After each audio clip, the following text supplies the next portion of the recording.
His lawyer pushed the thick stack of documents toward me across the mahogany table. My father, Edward Bennett, fixed me with that cold stare and delivered the blow without hesitation. "Sign these, Claire. The construction company, the properties, everything transfers to me and your brother Marcus. You get nothing. My name is Claire Bennett. I am 35 years old. The betrayal hit me like ice water. The man I'd poured 21 years into building Bennett Construction now wanted to erase me completely. His unblinking eyes showed no remorse. That moment sparked something irreversible deep inside me. Before I take you through how my own father tried to wipe away my entire contribution, if this kind of family cut feels familiar, please hit like and comment the city you're watching from right now. I read every comment. Let me back up a little because you need to understand how a daughter everyone thought had simply accepted her place in the family actually held on to her dignity through the longest, quietest battle of her life. I grew up in Pittsburgh, Pennsylvania, where the steel mills had mostly faded, but the work ethic never did. My father started Bennett Construction when I was just out of high school, and from the beginning, he made it clear that family meant loyalty above all else. Loyalty, of course, always flowed one direction. I was 18 when I started answering phones, ordering supplies, chasing down permits, and learning the books because he said, a good daughter stepped up without being asked. By the time I was 22, I was managing the entire back office while raising my son Jackson, who was born when I was 21. My father never paid me a salary. He called it contributing to the family legacy. I called it survival. For 21 straight years, I kept that company afloat through recessions, supply shortages, and bad bids that my father refused to admit were his mistakes. I negotiated with vendors when payments were late. I soothed angry clients when deadlines slipped. I even redesigned the office space on my own time so it looked professional enough to win bigger contracts. Meanwhile, my older brother Marcus breezed in and out collecting a generous paycheck for showing up to job sites once a week and posting photos on social media like he was the face of the operation. My father praised him constantly at family dinners. Marcus has vision, or he would say, never once mentioning the spreadsheets I stayed up until midnight perfecting. Rebecca Klein, the woman my father started seeing openly 5 years ago, would nod along and add her own little jabs. Some people just aren't cut out for the spotlight, she liked to remark while looking straight at me. I never complained out loud. My grandmother had taught me early that silence could be a strategy, not a weakness. Then 4 years ago, everything shifted in one late night at the office. Jackson was 14 by then and starting to notice how tense things were at home. I was reconciling accounts when I spotted the first odd transfer, then another. I stayed until dawn, digging through every file, every loan document, every hidden line of credit. What I uncovered made my stomach turn.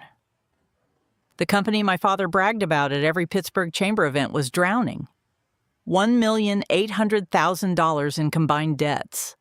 The main warehouse property alone carried $950,000 in mortgages against a $700,000 market value. Lines of credit maxed out, vendor bills overdue by months' equipment loans that had ballooned with penalties. We looked successful from the outside because the trucks were new and the signs were bright, but inside it was all borrowed air. My first instinct was to confront him, but I knew my father too well. He would twist it, make me feel ungrateful, maybe even threaten to cut me off from Jackson if I made waves. So instead, I did what any woman who has been underestimated for decades learns to do. I prepared. I reached out to my Aunt Victoria Lang, the only family member who had ever seen through the charm.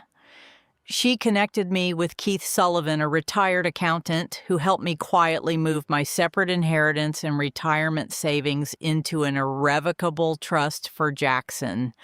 $420,000 from my grandmother and $230,000 from my early 401k, all legally protected and untouchable.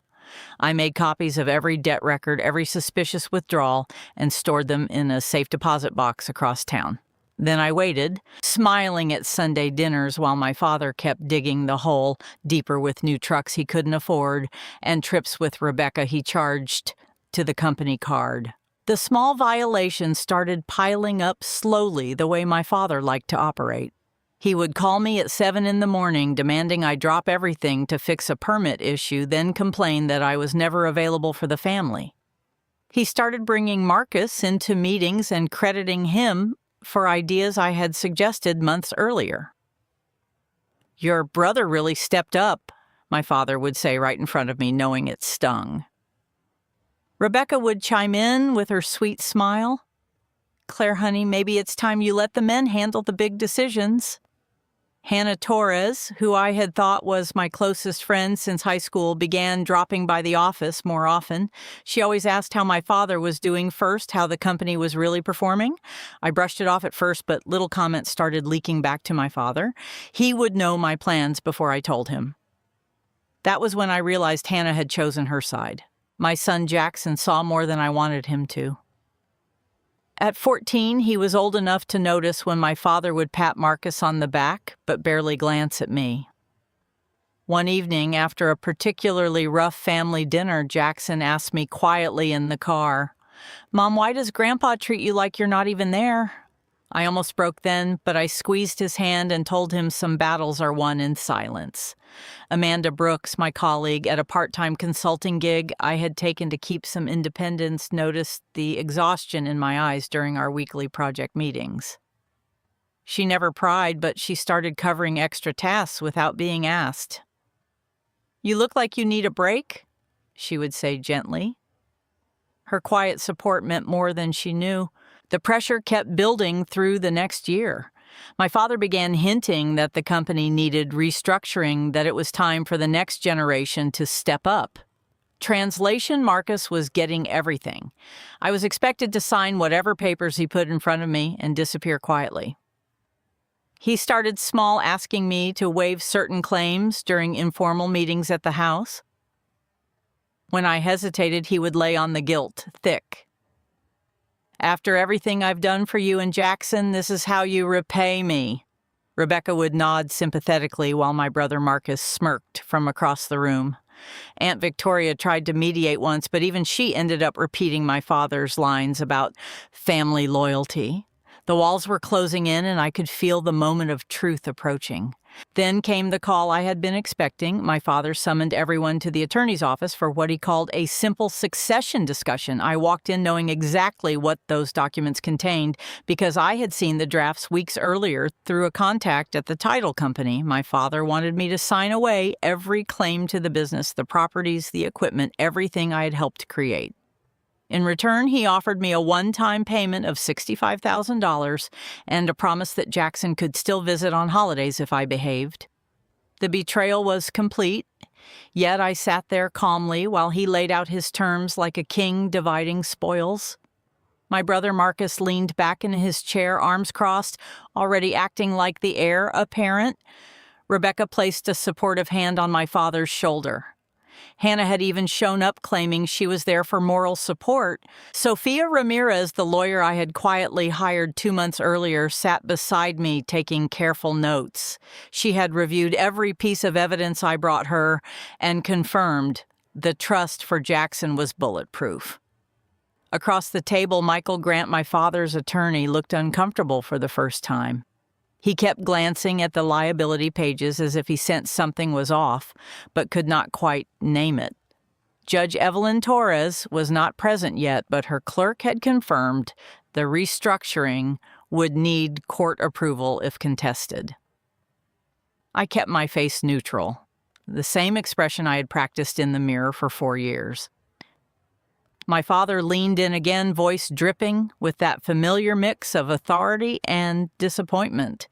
"This is for the good of the family, Claire. Sign it, and we can all move forward." Inside, my heart was racing, but not from fear, from certainty, because those documents he was so eager for me to sign contained an addendum he had not bothered to read carefully. Every debt, every mortgage, every overdue obligation would transfer with the assets. He thought he was claiming a thriving empire. He had no idea he was inheriting a mountain of obligations that would bury him if the market shifted even slightly. I had documented it all, and I had waited. Now the moment was here, and my father, for all his bluster, was about to learn that erasing me had a price he had never calculated. I reached for the pen, slowly feeling the weight of every late night, every unpaid hour, every time he had made me feel small. My brother Marcus smirked wider. Aunt Victoria looked away. Jackson watched me with those serious 14-year-old eyes that held more understanding than any adult in the room. I knew what signing would trigger, but I also knew what walking away afterward would cost me. The room held its breath as I hovered the pen over the signature line. My fingers moved almost on autopilot, the pen scratching across the page in a single smooth motion that sealed 21 years of invisible labor into a neat signature. My father exhaled sharply, the sound loud in the sudden quiet of the attorney's conference room, and slapped his palm on the table like he had just closed the deal of a lifetime. "There we go," he said, voice thick with triumph. "That's how a real Bennett handles business. No drama, no dragging it out like some people would." He shot a pointed look my way, as if the warning was meant only for me, even though I had just given him exactly what he demanded. My brother shifted in his seat beside him, already wearing the smug grin of someone who thought the family empire was now his playground. Rebecca placed a manicured hand on my father's arm and murmured something about celebrating later, her eyes flicking over me with that familiar pitying glint. The meeting broke up faster than I expected. Papers shuffled into folders, handshakes exchanged like we were all old friends instead of a family, carving itself apart. I walked out into the humid Pittsburgh afternoon with my son beside me, his 14-year-old shoulders tense under the backpack. He refused to leave in the car. "Mom," he said quietly once we were alone in the parking lot. Grandpa looked way too happy, like he just won something big. I wanted to tell him the truth right then about the mountain of debt waiting to swallow everything, but I held back. Some lessons hit harder when you watch them unfold yourself. Instead, I ruffled his hair and promised ice cream on the way home, the kind of small, normal thing that kept us both grounded while the ground beneath the whole family business was crumbling. The next few weeks turned into a master class in slow, deliberate pressure. My father started calling me at odd hours again, always with that same authoritative bark in his voice. "Claire, the suppliers are breathing down my neck about those overdue invoices you used to handle. Fix it. This is still family, after all." He never asked, he commanded as if my signature had erased my right to say no. When I reminded him calmly that the documents transferred everything to him and my brother, he laughed, that short, sharp laugh I'd heard 1,000 times growing up. "Don't get technical on me now. You owe the company that much after all the years we carried you." Carried me. The words landed like a slap, even though I had been the one keeping the books balanced and the clients from walking away. Rebecca echoed him in texts, always copying my brother, so the message felt like a united front. "Your father is under so much stress with the new responsibilities. Be a team player, Claire." My brother took the cue and began showing up at job sites in a shiny new truck my father had leased on the company credit posting photos that made it look like he had built the place from the ground up. One afternoon, he cornered me in the small office I still used for wrapping up loose ends, his voice dripping with the same condescension I had come to expect. "You know, sis, Dad says you're better off stepping back. Women like you burn out easy on the big stuff." The jab was classic, my brother delivered with a wink, like we were sharing a joke, but it stung because my father had clearly planted the seed. I smiled tightly and reminded him that the vendor contracts he was ignoring were about to expire, watching his face flicker with uncertainty for the first time. Still, he reported straight back to my father, and the next morning came another call. "Your brother tells me you're stirring trouble again," my father said, tone flat and final. "Sign the last waiver I sent over, or we'll have to reconsider how much time Jackson spends with you." That threat was the one that truly lit the fuse. My son had started asking more questions at home, noticing how my father's Sunday dinners now excluded me unless it was to hand over paperwork. "Why does Grandpa only text you when he needs something?" "Yeah," Jackson asked one night while we ate takeout at our modest kitchen table. I could see the confusion in his eyes, the same confusion I'd carried for decades, and it nearly broke me, but breaking was not the plan. Amanda Brooks, my steady colleague from the consulting side gig I had quietly built on the side, pulled me aside during our next project meeting. She had become more than a co-worker over the months, someone who noticed the exhaustion I tried to hide. "Claire, if you ever need someone to bounce ideas off or just vent, I'm here," she said softly, sliding a coffee across the desk. "No one should have to carry a family business alone while getting treated like the help." Her words were a quiet anchor, the kind of support my own family had never offered. Meanwhile, Hannah Torres kept up her act, dropping by my apartment with wine and questions that felt increasingly like reconnaissance. "How's your father holding up with all the changes?" she would ask, eyes too bright. I played along, feeding her just enough vague updates to keep my father relaxed, all while my Aunt Victoria Lang checked in from across town with encrypted emails confirming the trust for my son remained untouched. Keith Sullivan, the retired accountant she had introduced me to years earlier, sent a single coded message one evening, "Number still buried deep. Ready when you are." Those small alliances, the ones my father never suspected, were what kept me steady while the pressure mounted. The real escalation hit 2 months after that first signing. My father scheduled what he called the final restructuring hearing at the county courthouse, a formality he assured everyone would wrap things up neatly.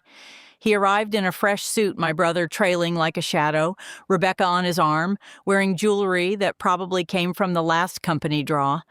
I sat across from them with Sophia Ramirez at my side, her expression calm, but her notes filled with the exact language we had prepared. My father leaned forward first as always and delivered the opening strike. "This is your last chance to do the right thing, Claire. Sign without fuss, and maybe we'll throw in a little extra for Jackson's college. Make it easy for everyone." The room felt smaller, the air thicker as Michael Grant, his attorney, spread out the updated documents. I could see the addendum tucked at the back, the one that listed every single debt transferring cleanly to the new owners. My father had not read it. Not read. He never did. He just assumed victory because he always had. Sophia slid a single page toward him, her voice even. "Before we proceed, Mr. Bennett, my client requests you acknowledge the full liability schedule." My father waved it off with a chuckle that carried the same dismissive edge he had used on me since I was 18. Liabilities. That's what accountants are for. I built this company. I know what it's worth. But his eyes narrowed when he caught the total figure buried in the fine print, $1,800,000 in obligations that now belonged solely to him and my brother. For the first time, I saw a flicker of doubt cross his face, quickly masked by another authoritative bark. "Don't try any last-minute tricks, Claire. This is family business, not some game." The hearing judge, Evelyn Torres, cleared her throat and asked if everyone understood the terms. My father answered first, loud and certain, committing them all to the transfer. My heart pounded as I watched him sign the final page the same way I had signed weeks earlier. The trap I had built over 4 patient years was snapping shut, and he still thought he was the one holding the hammer.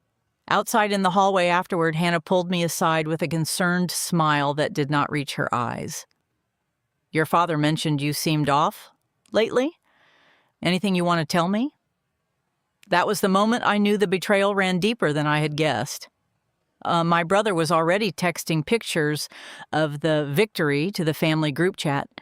And my father, he clapped my brother on the back and announced dinner plans that pointedly did not include me. I drove home that evening with my son in the passenger seat, the courthouse shrinking in the rearview mirror. Jackson was quiet for a long stretch, then said softly, "Mom, I think Grandpa just made a really big mistake." I squeezed his hand, feeling the weight of everything I had held back finally shifting. Because the documents were filed, the liabilities were locked in, and the first creditor notices would start arriving any day now.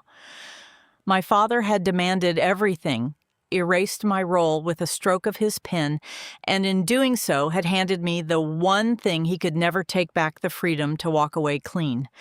But as my phone buzzed with an incoming call from an unknown number, probably the first collection agency already circling, I realized the real test was only beginning. One wrong word from me now could still unravel the careful protection I had built for my son. The phone buzzed again in my lap as I pulled into our driveway. The unknown number flashing like a warning I had been half expecting for days.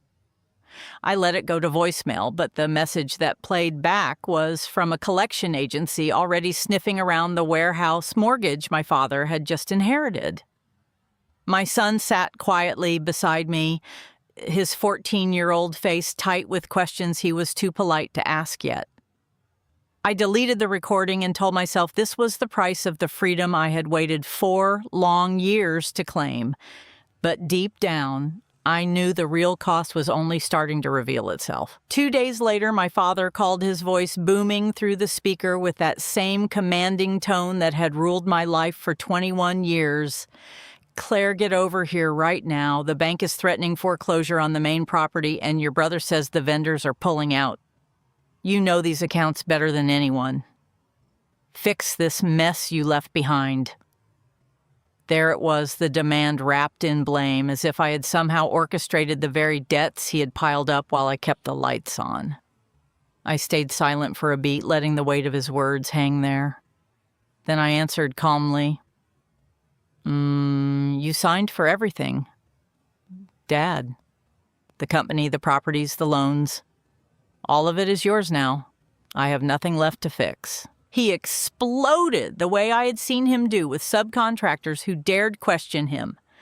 Don't you dare play games with me, girl. After everything I gave you, raising you, giving you a place in the business, this is how you repay the family.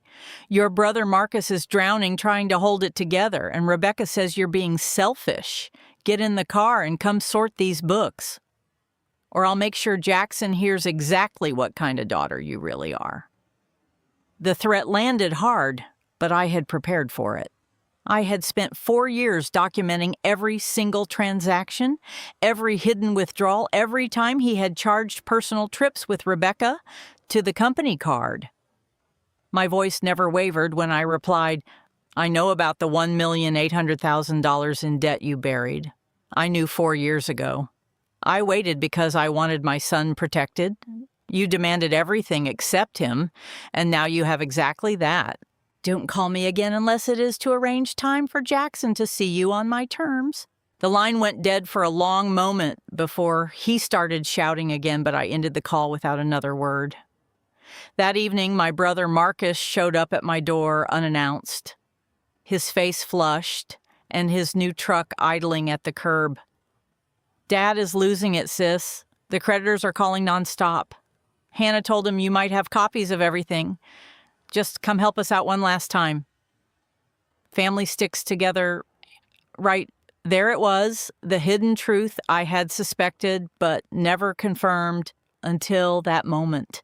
Hannah Torres, the woman I had trusted with my secrets for 20 years, had been feeding him information the entire time, just like she had done during the early days of the restructuring. My brother tried to push past me into the apartment, but I blocked the doorway. Family stuck together when it suited him. I am done being the one who carries the weight while you all pretend I never existed.